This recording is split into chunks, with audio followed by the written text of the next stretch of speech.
Gladina felt that Stuart could assert his authority through scanning the room more, working on his body language and making eye contact. And I'm kind of looking... Yeah. When you're uncomfortable with eye contact, you look as if you are having it by just watching a point slightly to the side of someone's head. So where my hand is now. So you're looking over here, but it's not 100% in my eyes. But I don't know that. So I'm thinking he's looking at me, but you're like, thank God I'm off the hook. A few weeks later, Gladina returned to Dane Court to see how Stuart was getting on. Right, everyone quiet. It's unacceptable to talk when I'm talking. You know that. We've had this discussion on several occasions recently. How do you think it's gone? I have made an effort to put your ideas into practice. The scan in the room has been very useful, and since I've been doing that I have been noticing a few sort of minor misdemeanours that which I would have probably missed in the past. Well, Stuart, you know, I think if I come back in a year you're going to be quite a different character. Those kids are not going to know what's hit them. Well, I hope you're right.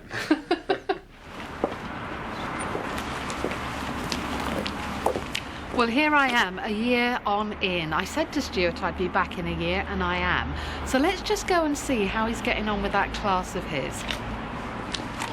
This is a straightforward equation to solve then. How do we find x from that? To take 22 away from 29. Excellent. So,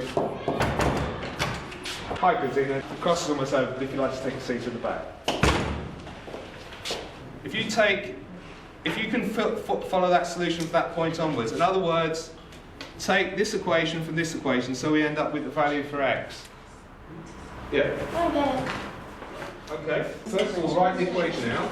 You've got to look at it and see how we can get rid of those variables.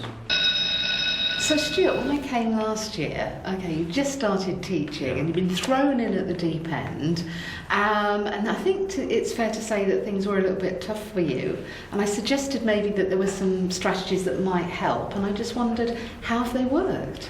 Well, I think they've worked very well. When you came before, I was having difficulty with behaviour, and also a lot of the time spending a huge amount of time planning, often very ineffectively.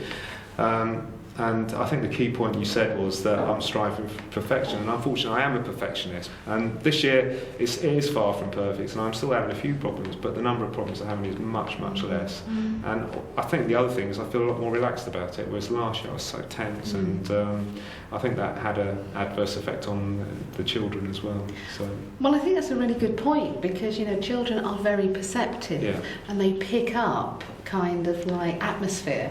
So if we're emanating that sort of thing, whether they're conscious of it or not, they pick it up. One of the things we talked about was the kind of body language, scanning the room, etc. So how do you feel that's going? I'm better at it. In that classroom you've got the plan, you've got the delivery, you've got the behaviour, you've got people putting their hands up, and it's very, very hard to get everything going at one time. And I'm getting there, but I'm still making mistakes, and I don't think I've made quite as many mistakes as I used to. One thing I have learnt on that line is not to dwell too long with each individual child. If you do too much with one child, then the rest of the class gives them an opportunity to misbehave. So I've learned that if you break things down into small steps and you make it quite clear, then you can say, look, there's step 1, step 2 on the board. When you've done step 2, I'll come back and I'll help you with the next one, rather than trying to take them through each one. And I think also you're going to have some, try and create some of this time for yourself to do some of your own, like, exercise and stuff. Have you been doing that? Yeah, well, this time last year I was a bit overwhelmed by the whole experience, and the amount of exercise I was doing did drop off, but when it came to these holidays I was able to start, and I have since then. I've been doing a lot of running and cycling. Wow, fantastic. So getting a bit of sort of that balance. Yeah, it's a lot better than it was. I'm still doing a lot more hours, I think, than the more experienced teachers. However, it is getting quicker, and I'm getting more confident in what I'm doing. It sounds like you've managed to integrate a lot of those strategies. You can see how far you've come with them, and you can see that there are still, sort of, if you keep practicing, there are still some way to go. There's still some way to go. I'm still making too many assumptions with the children. Sometimes I tend to think, oh, they must know that. Or I go 2 steps when I should only go 1 step. But I guess what you're really saying, Stuart, and I think that is the attitude really, is you can only do one thing at a time. You're 100% better than last year, so next year you'll be 100% better than this year. Well, I hope so. Well, Stuart's doing really well. He's certainly got more presents. But I wonder how Brendan's doing. It's been about a week since Gladina has been here talking about my time management, etc. And I'm still very much aware of how I use my time at school for optimum effect. Unfortunately, now through the use of the timetable, I feel as though I'm actually more productive. I've had a very successful day today, and I'm buzzing about it really, because I've been doing a bit of delegating, and that is something I found very difficult in the past. And as Gladina said, it's not always about me having to flog myself. It's about empowering other people, and it's brilliant that the staff at school were always willing to give the time where the benefits are for the children, so I'm dead grateful for them for that, so that's fantastic. I've been talking to staff today about this general premise that if you're into teaching, you've got to give and give and give and give of your time. And really, I think now, I've come to the conclusion that we've got to change that. That you've got to give yourself the permission to say, no, I'm only going to do this much today, so that I can have some time, so that I can do things that will really recharge the batteries. Consequence being for me is that I think my sleeping pattern has become better. So giving myself a little bit of time out, I'm not going to bed thinking of school and waking up in the middle of the night thinking, oh, I've got to do this, this and this. I tend to be far more relaxed, and then when I get into school I'm ready for action. I've had a great day at school today, really enjoyed what I've done. I've done about an hour's worth of work after tea, and now it's me time, so I'm off for a run. Have a bit of fun.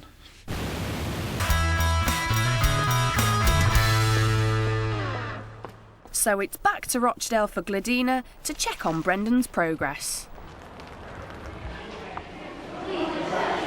Gladina, how are you? Thanks ever so much for coming back. My pleasure. Let's go. Right, you lead the way. Thank you very much.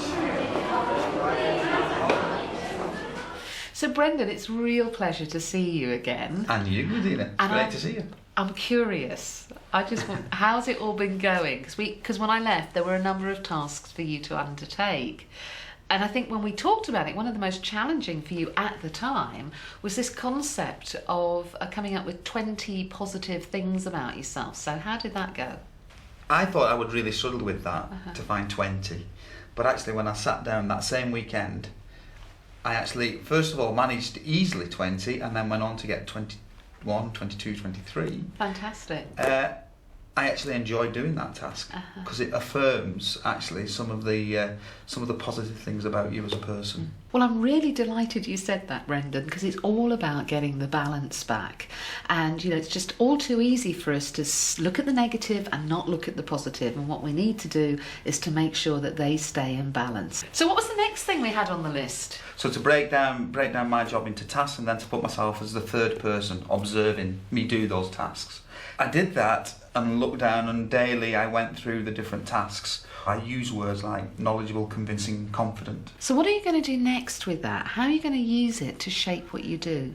I think I can use it so that perhaps, whereas before I might have been a little negative about whether I could drive something forward in terms of school improvements or whatever, any issue, I can perhaps do with a little bit more confidence now.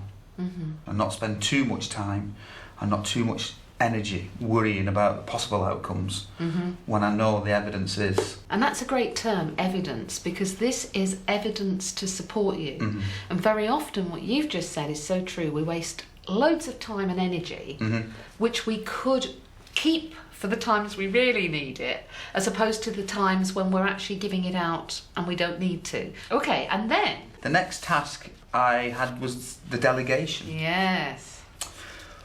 And I'll hold my hand up. It's hard to say, I want you to do something like that. And I did try, and I'll give you an example of how I tried. I'm in school responsible for examinations, so I ended up me actually setting the timetable, but a colleague being given the responsibility to do the invigilation and sorting out all the invigilation for it, which was a step forward. Absolutely. So that's good.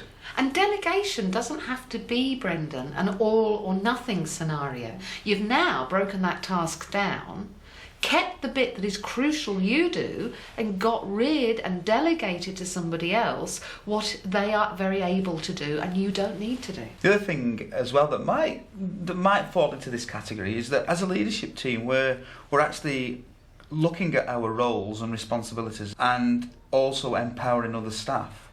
That is fantastic again, because it sounds like the senior team are being very responsible by ensuring that what gets done well. Mm-hmm. And sometimes it's nice to say, oh yeah, I'm responsible for these things, but actually that can be quite a negative thing if they're not being done, or if they're not being done well. So to share the load is actually quite positive. Fantastic.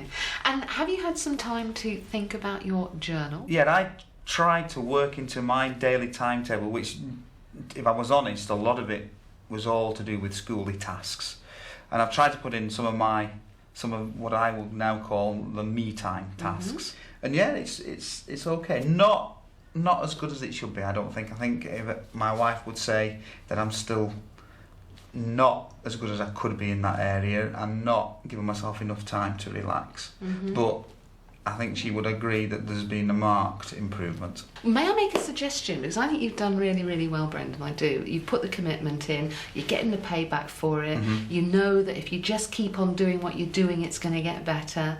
So what I suggest is that you get your diary out and you put a review note in your diary for something like 12 weeks from now.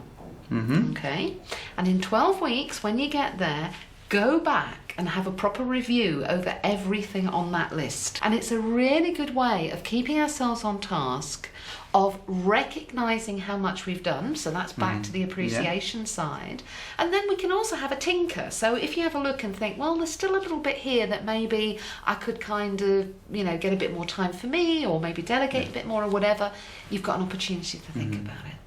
Oh, well, thank you, Brendan. Thank you very much. It's been fantastic. Wow, that was really interesting. Brendan's done a great job. He's made a fantastic start and he's really getting the benefits for himself. But he also recognises that change takes time. So he's begun the process, but now I think he's got the motivation to see it to the end. I would definitely recommend that every member of the teaching profession attempts at least to do what I've tried to do and look at their work-life balance, because Gladine has suggested that those dedicated teachers, and there are many hundreds and thousands of them who work every day and slog their guts out for the children and for the schools that they're working in, they are the ones who, if they don't do what I've tried to do, will end up feeling really stressed. And I've seen the benefit personally of actually looking and taking time out and knowing that actually in the end you become more productive, not less productive.